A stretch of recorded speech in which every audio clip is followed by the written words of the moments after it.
अध्यक्ष महोदय, अब मैं सदन को इस साल की उत्पन्न परिस्थितियों से अवगत कराना चाहता हूं। अप्रैल माह से ईस्टर्न लद्दाख की सीमा पर चाइना की सेनाओं की संख्या तथा उनके आर्मामेंट्स में काफी वृद्धि देखी गई है। मई महीने के प्रारंभ में चाइना ने गलवान घाटी क्षेत्र में हमारी ट्रूप्स के नॉर्मल ट्रेडिशनल पेट्रोलिंग पैटर्न में व्यवधान शुरू किया, जिसके कारण फेस ऑफ की स्थिति उत्पन्न हुई। ग्राउंड कमांडर्स द्वारा इस समस्या को सुलझाने के लिए विभिन्न समझौतों तथा प्रोटोकॉल के तहत वार्ता की जा रही थी। इसी बीच मई महीने के मध्य में चाइना द्वारा वेस्टर्न सेक्टर में कई स्थानों पर एलएसी पर ट्रांसग्रेशन करने की कोशिश की गई। इसमें कोंगकाला, गोगरा एंड पेंगोंग लेक का नॉर्थ बैंक शामिल है। इन कोशिशों को हमारी सेनाओं ने समय पर देख लिया तथा उसके लिए आवश्यक जवाबी कार्रवाई भी की है। अध्यक्ष महोदय, हमने चाइना को डिप्लोमेटिक तथा मिलिट्री चैनल्स के माध्यम से यह अवगत करा दिया कि इस प्रकार की गतिविधियां स्टेटस को यूनिलेटरली बदलने का प्रयास है और यह भी साफ कर दिया गया कि ये प्रयास हमें किसी भी सूरत में मंजूर नहीं है। अध्यक्ष महोदय, एलएसी के ऊपर फ्रिक्शन बढ़ता हुआ देखकर दोनों तरफ के सैन्य कमांडरों ने 6 जून 2020 को मीटिंग की तथा इस बात पर सहमत बनी कि रेसिप्रोकल एक्शंस के द्वारा डिसएंगेजमेंट किया जाए। दोनों पक्ष इस बात पर भी सहमत हुए कि एलएसी को माना जाएगा तथा कोई ऐसी कार्रवाई नहीं की जाएगी जिससे स्टेटस को बदले। किंतु इस सहमति के वायलेशन में चीन द्वारा एक वायलेंट फेस ऑफ की स्थिति 15 जून को गलवान में क्रिएट की गई।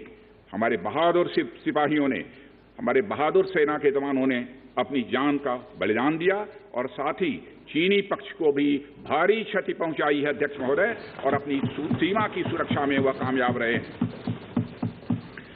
इस पूरी अवधि के दौरान हमारे बहादुर जवानों ने जहां संयम की जरूरत थी वहां संयम रखा तथा जहां शौर्य की जरूरत थी वहां शौर्य प्रदर्शित किया है। अध्यक्ष महोदय, मैं सदन से अध्यक्ष महोदय यह अनुरोध करता हूं कि हमारे दिलेर जवानों की वीरता एवं उनके बहादुरी की भूरी भूरी प्रशंसा की जानी चाहिए। हमारे बहादुर जवान अत्यंत मुश्किल परिस्थितियों में अपने अथक प्रयास से समस्त देशवासियों को सुरक्षित रख रहे हैं। एक ओर किसी को भी हमारे सीमा की सुरक्षा के प्रति हमारे डिटर्मिनेशन के बारे में संदेह नहीं होना चाहिए। वहीं भारत यह भी मानता है कि पड़ोसियों के साथ शांतिपूर्ण संबंधों के लिए आपसी सम्मान और आपसी सेंसिटिविटी भी आवश्यक है। चूंकि हम मौजूदा स्थिति का डायलॉग के जरिए समाधान चाहते हैं और हमने चाइनीज साइड के साथ डिप्लोमेटिक और मिलिट्री एंगेजमेंट बनाए रखा है। इन डिस्कशंस में 3 की प्रिंसिपल्स हमारी अप्रोच को तय करते हैं। फर्स्ट, दोनों पक्षों को एलएसी का सम्मान और कड़ाई से पालन करना चाहिए। सेकंड, किसी भी पक्ष को अपनी तरफ से यथास्थिति का उल्लंघन करने का प्रयास नहीं करना चाहिए। और थर्ड, दोनों पक्षों के बीच सभी समझौतों और अंडरस्टैंडिंग्स का पूर्णतया पालन होना चाहिए। चाइनीज साइड की यह पोजीशन है कि स्थिति को एक जिम्मेदार ढंग से हैंडल किया जाना चाहिए और द्विपक्षीय समझौतों एवं प्रोटोकॉल के अनुसार शांति एवं सद्भाव सुनिश्चित किया जाना चाहिए। वह भी यही कहते हैं। जबकि ये डिस्कशन चल ही रहे थे, चीन की तरफ से 29 और 30 अगस्त की रात को प्रोवोकेटिव सैनिक कार्रवाई की गई, जो पेंगोंग लेक के साउथ बैंक एरिया में स्टेटस को बदलने का प्रयास था। लेकिन एक बार फिर हमारी आर्म फोर्सेस द्वारा टाइमली और फर्म एक्शंस के कारण उनके प्रयास विफल कर दिए।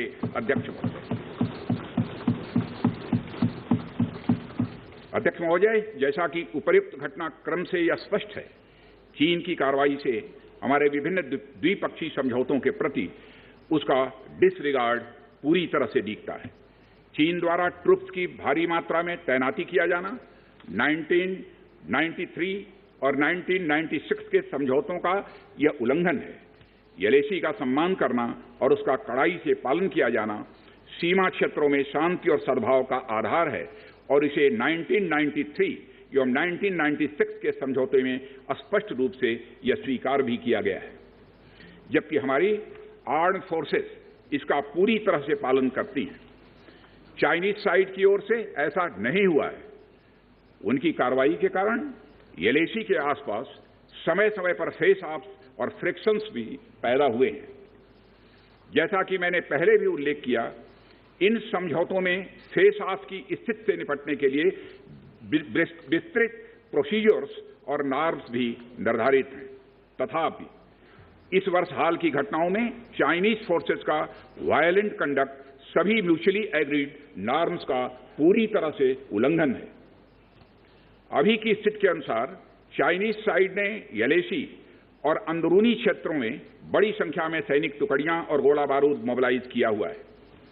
पूर्वी लद्दाख और गोगरा और कोंकला और पेंगोंग लेक का नॉर्थ और साउथ बैंक पर कई फ्रिक्शन एरियाज हैं। चीन की कार्रवाई के जवाब में हमारी आर्म्ड फोर्सेज ने भी इन क्षेत्रों में उपयुक्त काउंटर डिप्लॉयमेंट्स किए हैं, अध्यक्ष महोदय, ताकि भारत के सिक्योरिटी इंटरेस्ट को पूरी तरह से सुरक्षित रखा जा सके।